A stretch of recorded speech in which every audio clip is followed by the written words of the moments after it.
사람이 정결하고 여행 중에 있지도 아니하면서 유월절을 지키지 아니하는 자는 그 백성 중에서 끊어지리니 이런 사람은 그 정한 기일에 여호와께 헌물을 드리지 아니하였은즉 너희의 죄를 담당할지며 만일 타국이니 너희 중에 거류하여 여호와 앞에 유월절을 지키고자 하면 유월절 율례대로 그 규례를 따라서 행할지니 거류민에게나 본토인에게나 그 율례는 동일한 것이니라. 아멘. 아멘. 성경은 구약과 신약으로 이루어져 있습니다.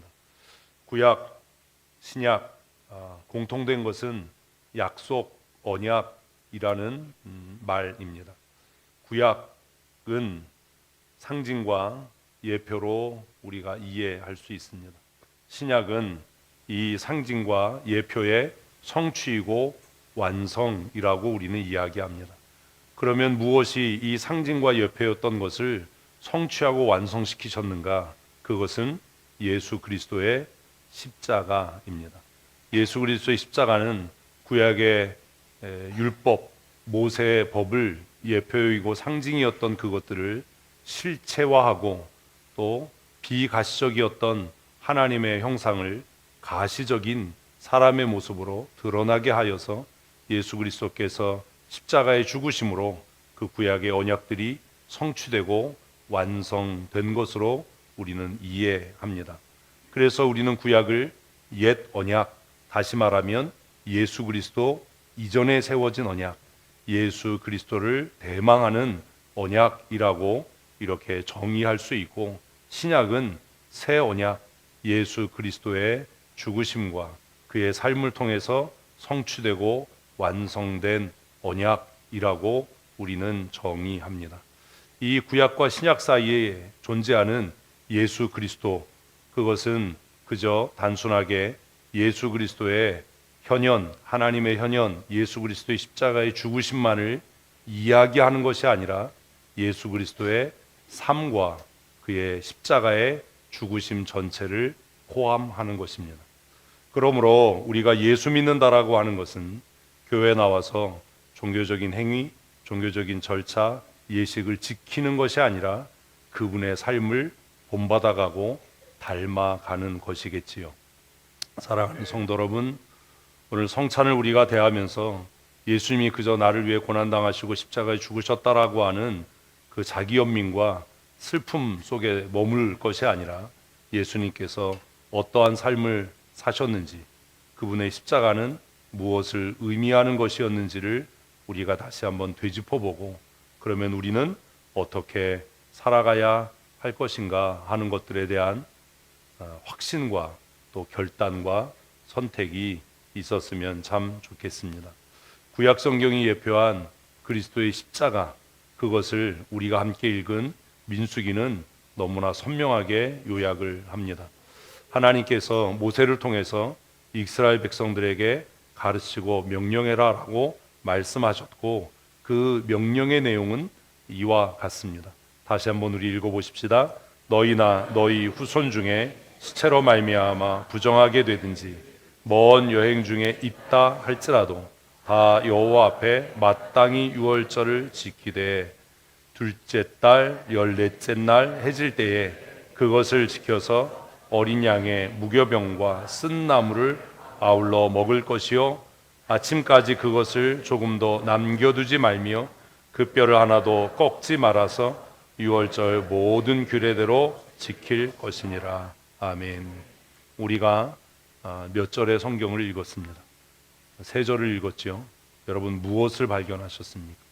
구약 성경이 유월절을 통해서 예수 그리스도의 어떠한 삶을, 그의 십자가의 죽으심의 어떠함을 예표하고 있었습니까?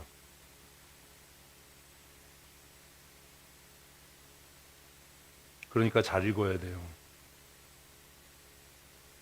성경이 이해되지 않는데 믿음으로 산다. 불가능한 일입니다.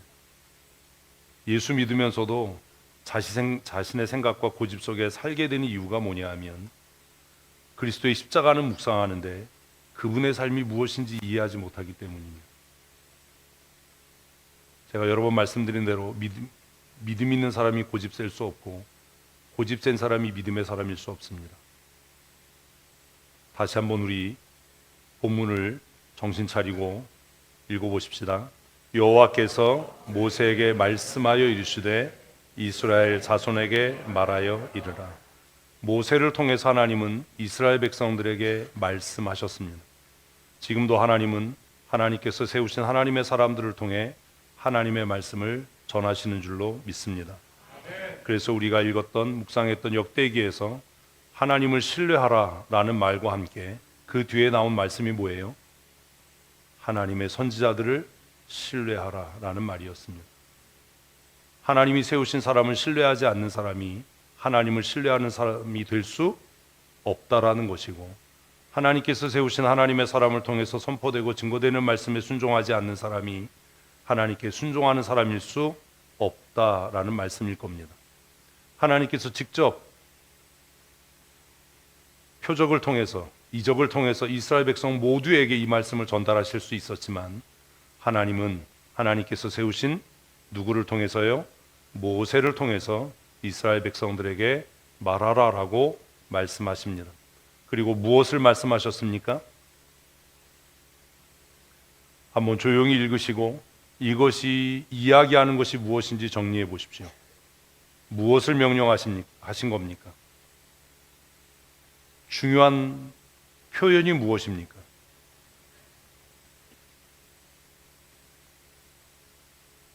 사람마다 생각이 다르지요.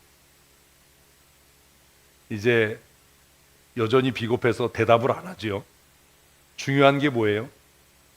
할지라도예요. 할지라도. 통상적인 경우에 시체로 말미암아 부정해지거나 멀리 여행길에 가 있으면 절기에 참여할 수 없고 그 절기에 참여해야 되는 의무에서 배제됩니다.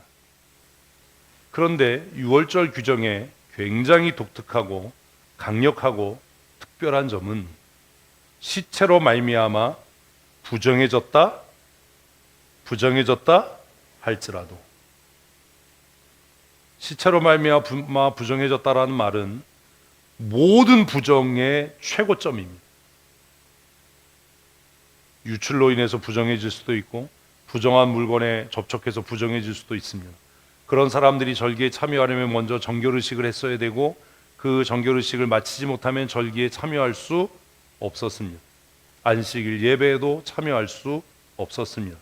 그런데 민수기에서는 굉장히 독특하고 특별하게 시체로 말미암아 어떻게 됐더라도 부정하게 되었을지라도 뭐 해야 한다? 유월절 지켜야 한다. 또 뭐라고요? 기업을 떠나서 성전이 있는 곳을 떠나서 먼 여행 중에 있다 하더라도 그곳이 어디든지 그곳에서 유월절을 반드시 지켜야 한다. 그래서 핵심이 뭐냐라고 물으면 할지라도와 마땅히입니다. 성경을 읽는 훈련을 잘 하셔야 합니다. 성경을 이해 못하면 자기 열심대로 하는 것을 믿음이라고 착각합니다. 자기 고집대로 하는 것을 하나님의 뜻이라고 생각합니다.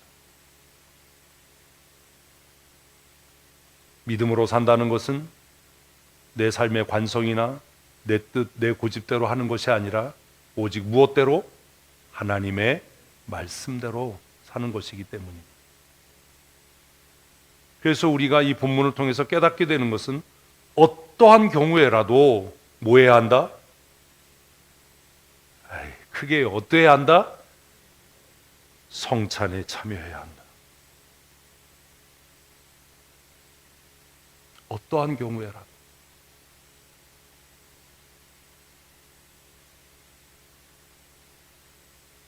발견하게 되는 게 무엇입니까?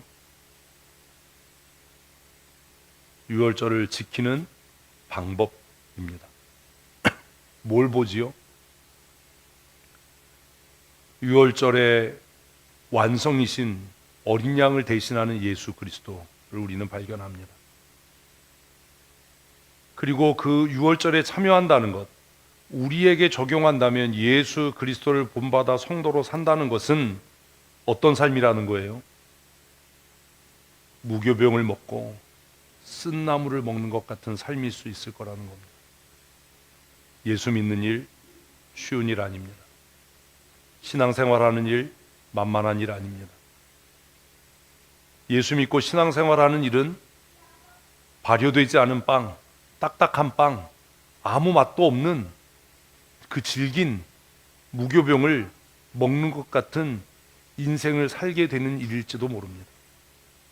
세상이 주는 쾌락, 세상이 주는 만족, 세상이 주는 기쁨을 포기하는 삶이 예수를 따르는 삶일 겁니다. 믿음으로 산다는 것은 당하지 않아도 되는 고난, 받지 않아도 되는 멸시, 듣지 않아도 되는 욕을 먹는 일일지도 모릅니다. 그것을 상징하는 것이 어린 양과 무교병과 쓴나물입니다. 예수를 믿고 예수를 쫓고 예수의 제자답다라고 이야기하면서도 여전히 세상이 주는 달콤한 위로와 세상이 주는 기쁨을 자신의 고집과 뜻대로 이루어서 성취하는 그 기쁨을, 그 달콤함을 포기하지 않는다면 그는 예수의 사람은 아닐 겁니다. 무교병을 먹는 일은 결코 즐거운 일이 아닙니다. 쓴나물을 먹는 것도 즐거운 일은 아닙니다. 그러나 11절을 통해서 성경이 우리에게 상징과 예표로 보여주고 있는 것은 예수를 따른다라고 하는 것, 예수의 제자 된다는 것, 믿음으로 산다는 것은 죄의 욕구를 따라 살아가는 쾌락과 기쁨을 포기하는 일이고, 우리의 삶을 사는 동안에 고난과 부끄러움과 수치를 감내하는 일이다라고 가르치고 있다라는 겁니다. 그리고 12절에서는 무엇을 이야기합니까?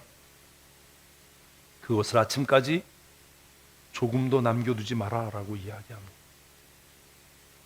여러 가지 해석이 있을 수 있겠지만 하나님이 주신 은혜, 하나님께서 주신 사명, 때로는 복음으로 인한 그 고난을 뭐 하지 말라고요? 남겨두지 말라는 것 아닙니까? 집사로, 권사로, 목사로, 장로로 부름받고 나서 여러분 그 직분이 주는 고난을 잘 감당하셨습니까? 집사가 되고 권사가 되고 장로가 되고 목사가 된다는 것은 더 큰 책임을 지는 것이고 더 큰 십자가를 지는 일일 겁니다.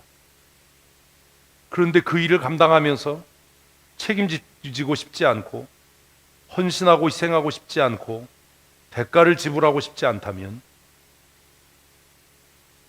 그가 온전한 예수 그리스도의 제자이겠습니까? 여러분에게 주신 사명, 예수를 따르고 좇는 그 삶을 여러분은 잘 감당하고 있느냐?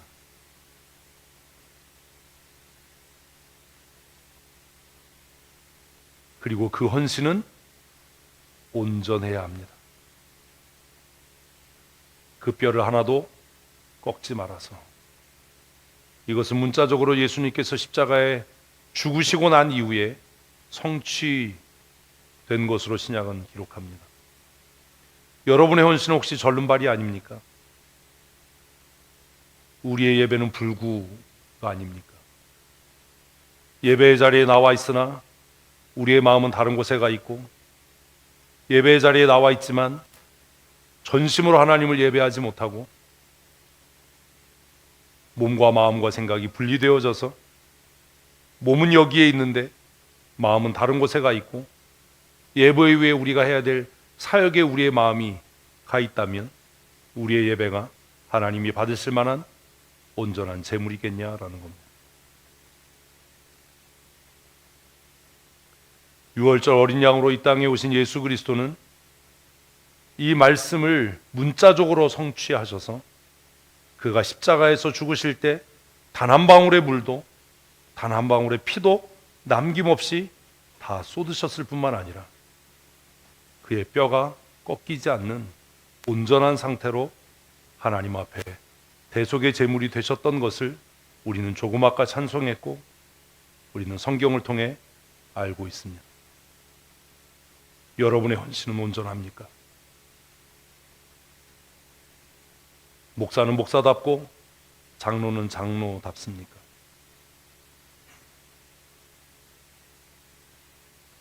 목사 되고 장로 되는 것이 그저 자신의 명예와 욕구와 욕망을 위한 것이라면 우리는 그리스도의 십자가를 현저하게 욕되게 하는 것이고 그 십자가에 반역하는 삶을 사는 것 아니겠습니까? 임직투표에서 떨어진 것이 왜 부끄러운 일이어야 합니까? 임직하는 일이 무엇이기에 왜 영광스럽고 자랑스러운 일이어야 합니까? 장로로 임직하고 권사로 임직하는 것을 사모하는 이유가 있다면 그것은 내가 성도들에게 인정받았다가 아니라 그리스도의 고난에 온전하게 참여하기를 소원한다. 아멘. 그런 고백이어야 하지 않습니까? 성도의 직무도 집사의 직무도 온전하게 감당하지 못하면서 더 큰 십자가를 지겠다고 생각하고 말한다면 그것은 내 명예와 자랑과 욕망을 위해서 예수 그리스도의 십자가를 현저히 욕보이는 일이 아닐까라는 생각을 합니다. 예수 그리스도의 십자가, 구약에서 예언하고 구약에서 예표한 예수 그리스도의 십자가, 본문을 읽으면서 우리가 발견하게 되는 것들입니다. 성경을 읽을 때 이렇게 읽으셔야 합니다. 그래서 바울 사도는 그리스도의 남은 고난을 내 삶에 온전하게 채우겠다 라고 고백한 것입니다. 주님은 지금도 여러분 안에서 여러분을 통해 역사하시기를 원하십니다. 어떤 자들을 통해서요? 그의 삶과 그의 고난과 죽으심에 온전하게 동참하는 자들을 통해서 말입니다. 그런 믿음의 사람으로 살아가십시다. 만일 그가 부정하지도 않고 먼 여행 중에 있지 않으면서도 그 유월절에 참여하지 않는다면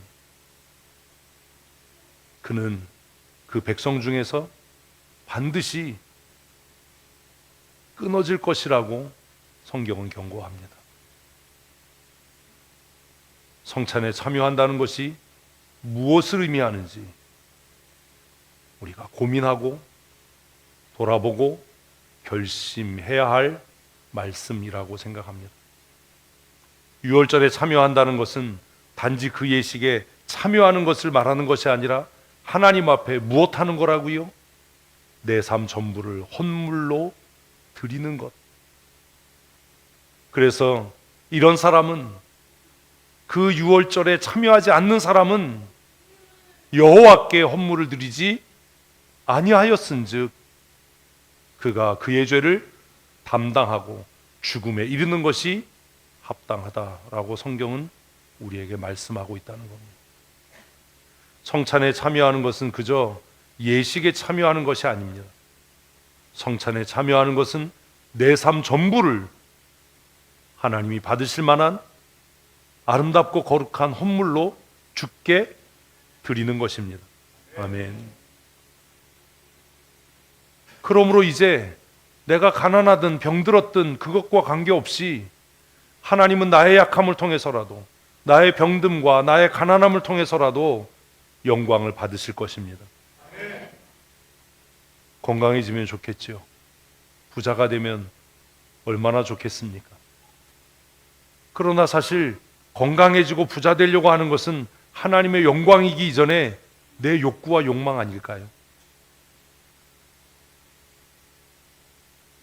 하나님께서 나의 병듦과 연약함과 나의 가난함을 통해 충분히 영광 받으시고 높임 받으신다면 그것이 오히려 내가 기뻐하고 감사해야 될 일이 아니겠습니까? 어찌하든지 우리의 삶 전체가 하나님이 받으실 만한 거룩한 예물이 될 수 있도록 주님, 내 삶을 주님의 손에 드립니다. 이 성찬에 참여하는 것은 이제 내가 내 주인으로 사는 것이 아니라 주님께서 내 삶의 주인으로, 주의 나라와 주의 권세와 주의 통치가 내 삶에 이미 임하였노라고 고백하고 성령 하나님의 다스림 가운데 살아가는 사람임을 고백하는 일이 이 성찬에 참여하는 일이어야 합니다. 14절을 같이 읽습니다. 만일 타국인이 너희 중에 거류하여 여호와 앞에 유월절을 지키고자 하면 유월절 율례대로 그 규례를 따라 행할지니 거류민이나 본토인에게나 그 율례는 동일한 것이니라. 이 말씀을 통해 우리가 다시 발견하게 되는 게 뭐지요? 차별이 없다는 겁니다. 하나님의 구원의 은혜, 하나님의 대속의 은혜에는 뭐가 없다고요? 차별이 없다는 겁니다. 이 민수기에 있는 이 말씀들, 구약에 있는 이 말씀들을 바울은 어떻게 해석했다고요? 헬라인이나 야만인이나 종이나 자유인이나 남자나 여자나 차별이 없다. 아멘. 아멘. 우리는 때로 교회 안에서 부유한 사람과 가난한 사람, 많이 배운 사람과 배우지 못한 사람의 차별을 둡니다. 그게 과연 옳으냐라는 거죠. 부유한 사람도 하나님 앞에 죄인이고 가난한 사람도 하나님 앞에 죄인이고 많이 배운 사람과 배우지 못한 사람도 다 하나님 앞에 동일한 자신의 능력으로 구원받을 수 없는 죄인이라면 우리는 똑같이 그 차별 없는 하나님의 은혜를 구해야 하지 않겠습니까? 목사도 장로도 집사도 성도도 하나님 앞에 동일한 하나님의 은혜가 필요한 죄인임을 잊지 마십시다. 하나님의 사랑에는 뭐가 없다고요? 차별이 없습니다. 이방인이나 유대인이나 종이나 자유자나 차별 없으시 그 하나님의 사랑이 우리의 삶을 새롭게 할 줄로 믿습니다.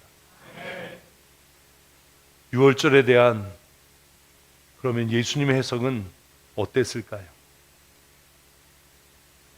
요한복음 6장은 베데스다 광야의 사건 이후에 예수님께 몰려든 사람들을 향해서 예수님께서 자신이 어떻게 왜 유월절 어린 양으로 이 땅에 오셨는지를 설명하는 말씀입니다. 6장 요한복음 6장 53절 말씀을 함께 먼저 읽습니다. 예수께서 이르시되 내가 진실로 진실로 너희에게 이르노니 인자의 살을 먹지 아니하고 인자의 피를 마시지 아니하면 너희 속에 생명이 없느니라. 여러분 질문합니다. 인자의 피를 먹고 마신다는 것, 인자의 살을 먹고 마신다는 것이 무엇을 의미합니까?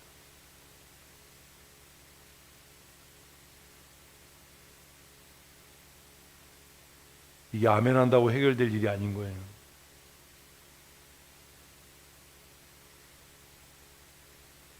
인자의 살을 먹고 인자의 피를 마신다는 것은 무엇을 의미하는 겁니까? 구체적으로 무엇을 말하는 겁니까? 이해하십니까? 그렇게 사십니까? 성찬의 떡이 정말 예수님의 살이고 성찬의 이 잔이 정말 예수님의 피입니까? 성찬에 참여한다는 것은 도대체 우리에게 무엇을 의미하는 겁니까? 여러분 어떻게 생각하십니까? 성경은 인자의 살을 먹지 아니하고 인자의 피를 마시지 아니하면 우리 안에 뭐가요? 생명이 없다는데, 교회 나와서 대충 예배 시간에 졸고 가고 예배 시간에 스마트폰 들여다보고 예배당에 앉아서 잡담하고 돌아가다가 그렇게 죽으면 정말 그에게 영생과 구원이 있겠습니까?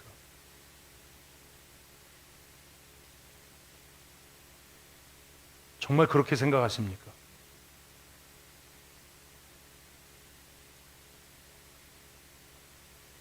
인자의 살을 먹는다라는 것, 인자의 피를 마신다라는 것은 여러분에게 어떤 의미였습니까?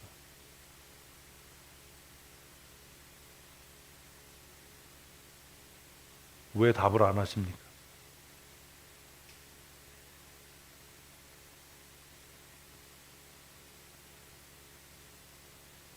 이게 너무 마음이 아픈 거예요. 이래서 우리가 천국 갈 수 있겠나? 이게 너무 속상한 거예요. 장로라는데, 집사고 권사라는데, 목사라는데 저거 저래서 천국 갈 수 있겠나?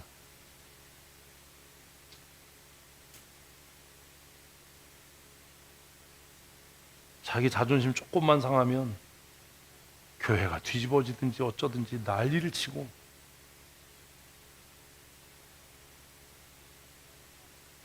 그러면서 우리는 뻔뻔한 얼굴로 또 성찬에 참여하고,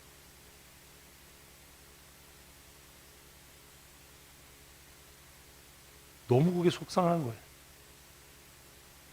지난 주일에 부산에 있는 두 교회에서 예배하면서 정말 하염없이 눈물이 났어요. 왜요? 여러분을 생각하니까 정말 이렇게 믿어서 천국 갈 수 있겠나?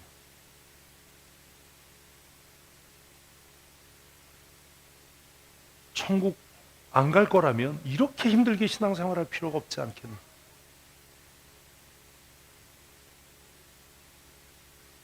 정말 대형 병원 같은 그 병원 같은 그 교회에 있는 어떤 성도도 예배당 안에서 스마트폰 뒤지는 사람은 없고, 예배가 시작하기 전에 다 자리에 앉아서 기도로 예배를 준비하고, 그런 모습을 이렇게 보면서 야, 우리가 정말 천국 갈 수 있겠나?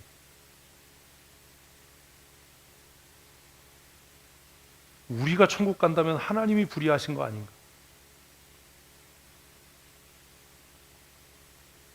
정말 예수가 하나님의 공의인가? 그 생각을 하니까 가슴이 너무 아팠어요.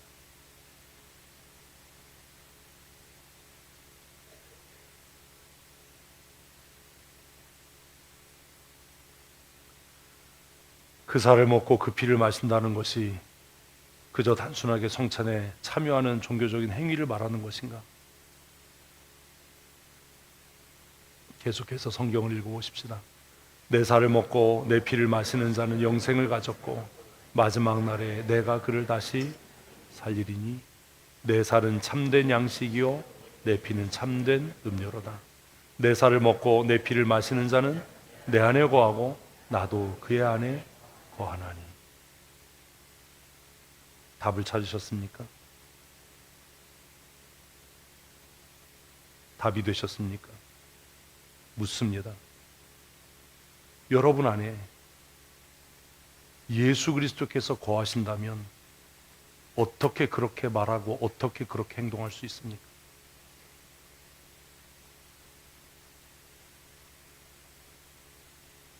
내 안에 예수 그리스도께서 거하신다면 내 말이나 행동을 통해서 뭐가 드러나야죠? 예수가 드러나야죠.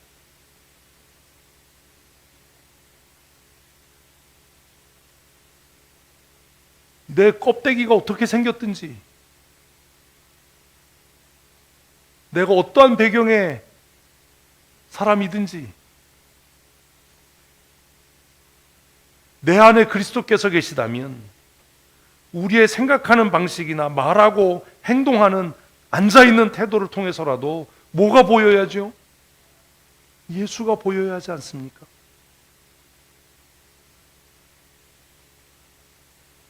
여러분에게 예수로 말미암은 생명이 있습니까?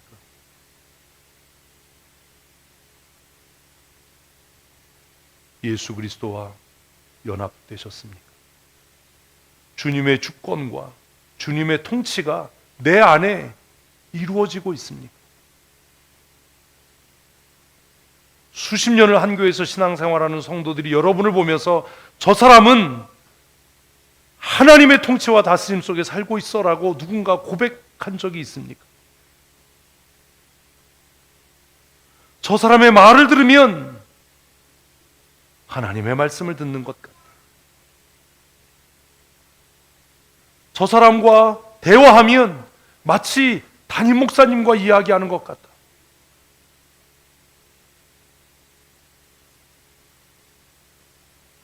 심지어 목사님은 이렇게 생각하지만 나는 이렇게 생각한다. 어떻게 그럴 수 있습니까? 그가 예수의 사람이라고 말할 수 있습니다.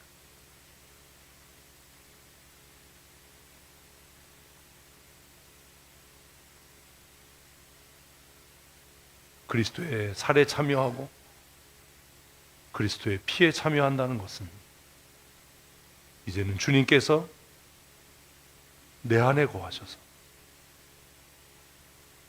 내 생각과 내 고집과 육신의 사랑과 이생의 정욕을 따라 사는 것이 아니라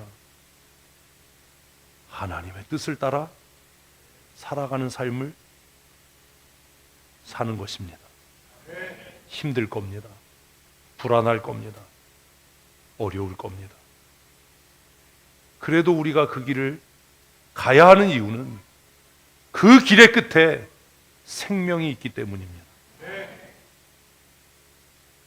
구원과 영생과 부활과 생명이 없다면 이 세상에 누릴 게 얼마나 많고 이 세상이 주는 쾌락과 위로가 얼마나 많은데 주님을 따르겠습니다. 57절 읽습니다. 살아계신 아버지께서 나를 보내심에 내가 아버지로 말미암아 사는 것 같이 나를 먹는 그 사람도 나로 말미암아 살리라. 이게 답입니다. 예수님께서 이 땅에 오셔서 무엇을 행하셨습니까? 아버지의 뜻이요. 아버지의 뜻이요. 여러분은 누구의 뜻을 위해 살고 있습니까? 여행을 하면서 우리 장로님들과 많은 이야기를 했습니다.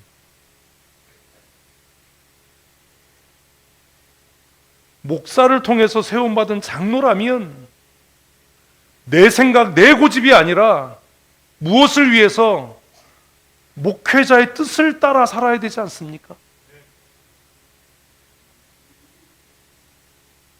하나님의 부르심을 받아 목사가 됐다면 내 고집, 내 명예, 내 생각이 아니라 무엇을 따라? 나를 보내신 그리스도의 명령을 따라 살아야 하지 않습니까?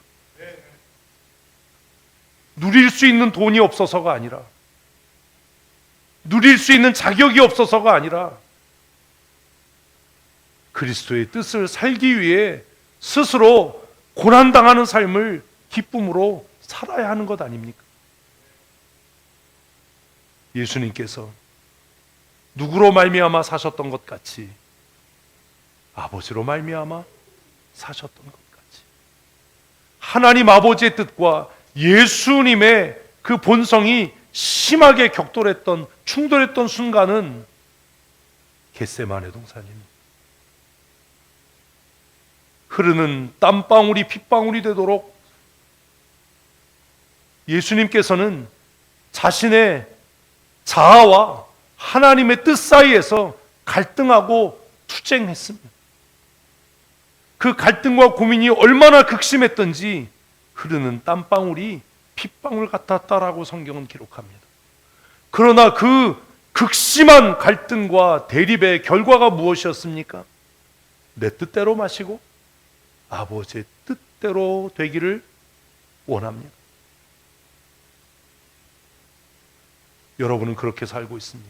목사님, 내 뜻은 이렇지만, 내 생각은 이렇지만, 내 생각이 아니라 제가 목사님의 뜻대로 하겠습니다. 그런 성도가 우리 교회에 있습니까? 그런 지도자가 있습니까? 하나님 아버지, 내 계획과 내 생각은 이렇습니다. 내 병을 치료해 주시고 나를 부욕해 하시고 나를 영화롭게 해주시는 것이 내 생각이고 뜻입니다. 그러나 내가 병든 채로 주께 쓰여지기를 주님이 원하시고, 내가 가난한 채로 주께서 나를 통해 영광 받으시기를 원하신다면 주님의 뜻이 내 삶을 통해 이루어지기를 소원합니다. 이렇게 사는 성도가 있냐라는, 어떻게 해서든지 10원이라도 더 벌려고, 남들보다 더 빠르게 성공하고 권력을 쥐으려고 경쟁하고 다퉈서 임직 투표만 하면 교회가 시끄럽고, 누가 헌금 많이 했느냐로 우열을 가리고, 우리 안에 정말 그리스도께서 살고 계시냐라. 사랑하는 성도 여러분, 이제 교회의 머리이시고 우리의 주이신 예수 그리스도께서 아버지로 말미암아 사셨던 것 같이 오늘 이 성찬에 참여하는 모든 성도들이 예수 그리스도로 말미암아 사는 하나님의 사람들 되시기를 축복합니다. 이제는 내가 없고 내 안에 그리스도께서 사신 것이라고 고백하는, 내 생각과 하나님의 뜻이 너무나 강력하게 충돌해서 괴롭고 힘들지만, 그러나 마침내 내 의지를 꺾고 내 자아를 꺾고 하나님의 뜻에 내가 복종하는 사람이 되겠노라고 다짐하는 그런 헌신의 시간이 되었으면 좋겠습니다. 이제는 우리 중에 누구도 내 생각은 목사님의 생각과 다르고, 내 방법과 내 길은 성경의 길과 방법과 달라서 나는 내 생각대로 내 고집대로 하겠다라고 말하는 사람이 우리 가운데 한 사람도 없었으면 좋겠습니다. 어떻게 제가 여러분들 모두를 만족시킬 수 있겠습니까? 교회가 하나 되고 한 뜻 되려면 세움을 받은 목사도 우리의 주권자 되시고 통치자 되신 예수 그리스도의 통치와 주권에 복종해야 하고, 여러분들도 그리스도를 주로 고백하며 하나님께서 세우신 하나님의 권위 앞에 복종할 때에 우리 안에 하나님이 주시는 위로와 하나님이 주시는 평강이 넘치지 않겠습니까? 사랑하는 성도 여러분, 성찬에 참여한다는 것은 그저 떡을 떼고 잔을 마시는 행위가 아닙니다. 성찬을 준비한다는 것은 그저 그냥 그게 기쁜 일이고 즐겁고 이런 일이 아니라 굳세게 결심하고 다짐하는 겁니다. 이제는 내가 죽고 내 안에 그리스도께서 사시는 것이다. 종교적인 행위는 우리에게 생명이 되지 않습니다. 너희의 조상들은 하늘에서 내리는 만나를 먹고도 죽었다라는 말씀이 이것 아닙니까? 예배한다고, 11조 생활한다고, 집사, 권사, 장로가 됐다고 그가 천국 가는 것 아닙니다. 착각하지 마십시오. 우리 조상들은 하늘에서 하나님께서 내리시는 그 은혜, 매일 임하는 그 은혜, 만나를 먹고도 광야에서 다 죽었다는 것을 너희가 알지 않느냐? 여러분, 언제까지 종교놀이를 할 겁니까? 언제까지 가식과 외식뿐인 신앙생활을 하려고 합니까?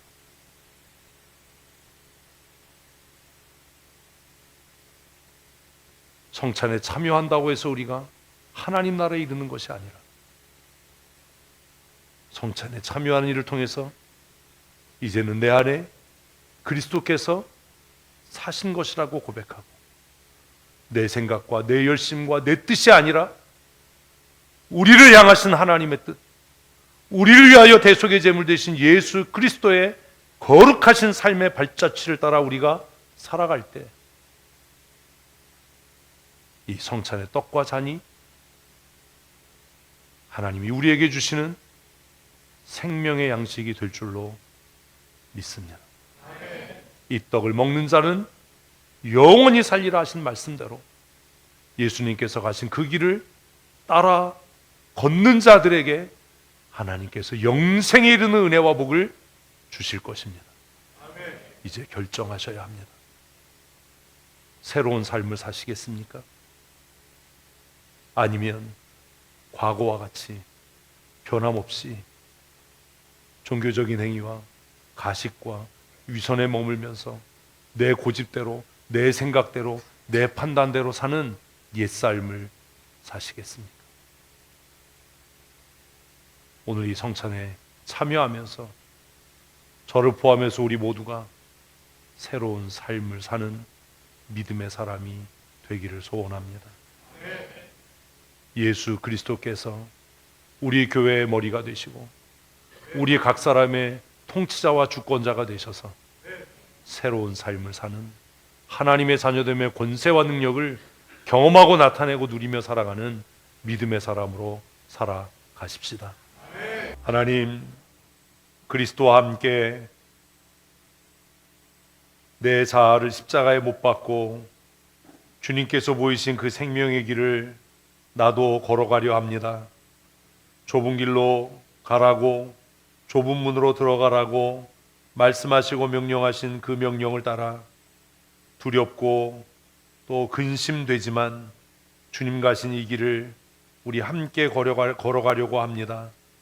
이 시간 다짐하고 결심하고 선택한 주의 종들을 주의 성령으로 충만케 하셔서 이제는 내가 사는 것 아니라 내 안에 그리스도께서 사시는 것이라 고백하며 나의 기쁨이 되시고 내 생명이 되시며 내 노래가 되시고 내 화평이 되시는 예수 그리스도로 말미암아 날마다 승리하는 삶 살게 하여 주시옵소서. 우리를 위하여 대속의 제물 되신 우리 구주 예수 그리스도의 그 크시고 놀라우신 은혜와 독생하신 아들 예수 그리스도를 우리를 위하여 이 땅에 보내셔서 아버지께서 우리를 얼마나 어떻게 사랑하시는지 확증의 증거를 삼으신 우리 아버지 하나님의 크고 놀라우신 사랑하심과 성령님의 교통하시고 충만케 하시며 날마다 믿음으로 승리케 하시는 거룩한 역사하심이 오늘 성찬에 참여하고 이제 변하여 새 사람으로 주님 가신 그 길을 걸어가기로 마음에 굳게 결심하고 다짐하는 사랑하는 주의 권속들 머리머리 위에와 우리 춘천 성도교회 위에 영원토록 함께 있을지어다. 아멘.